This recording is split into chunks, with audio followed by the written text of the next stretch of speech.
Rasulullah puasa ikut Yahudi, artinya puasa sudah ada sebelum Islam. Tapi bedanya adalah puasa sebelum Islam itu adalah tadi cuma sekadar menahan makan saja. Tapi aktivitasnya yang paling diinginkan adalah mengingat Allah sebenarnya. Maka kamu gak usah ngomong sama manusia, kamu gak usah makan, kamu ingat Allah. Di dalam Islam ingat Allahnya ini dispesifikasi. Ayo dalamin Al-Quran. Karena inti daripada bulan Ramadan adalah Al-Quran. Itu satu-satu yang diikatkan.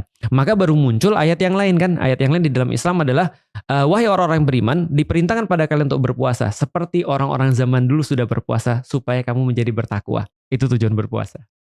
Supaya kamu menjadi bertakwa. Betul. Tapi pertanyaannya, seperti yang Mas bilang tadi. Apakah puasa ada di selain bulan Ramadan? Jawabannya ada. Dan apakah tujuan puasa selain bulan Ramadan? Sama-sama takwa. Apa yang membedakannya dengan bulan Ramadan? Bulan Ramadan Al-Quran. Oh gitu. Jadi itu harus kita fokus dulu. Pantesan gak ada maknanya gue puasa gak ada ibadahnya. Nah, jadi gini Mas, problematika miskonsepsi itu adalah yang terjadi adalah ketika orang berpikir bahwasanya bahwasanya Ramadan adalah bulan puasa, yang jadi adalah beban. Betul. Karena puasa jadi beban. Bulan puasa lagi. Kayaknya baru kemarin gue puasa. Bulan puasa lagi. Beban. Karena mereka highlightnya pada puasanya. Padahal puasa itu adalah efek kolateral daripada Quran. Wow. Memang harus kita akuin nih. Sekarang jadi agak berasa ya. Memang harus kita akuin. Kalau ritual makan hilang dalam satu hari, tiba-tiba berasa waktu lowong itu gede loh. Benar.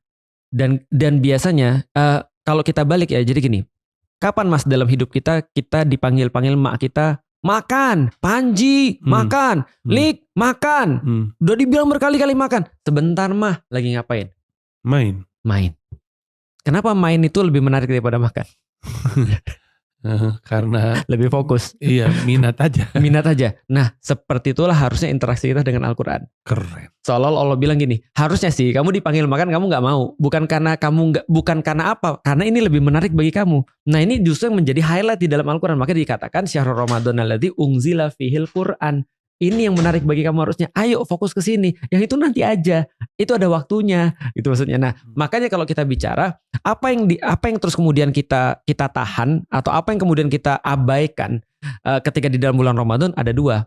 Keinginan perut dan keinginan di bawah perut. Dua itu aja. Secara fisik ya. Nah, itu yang Mas bilang tadi. Apakah itu perlambang hawa nafsu? Betul. Karena kata Rasulullah, sumber penyakit paling banyak adalah perut. Dan manusia itu sebenarnya cuma ngendalin dua, perut dan di bawah perut. Dan di bulan Ramadan itu dua-duanya dikendaliin. Kalau emosi?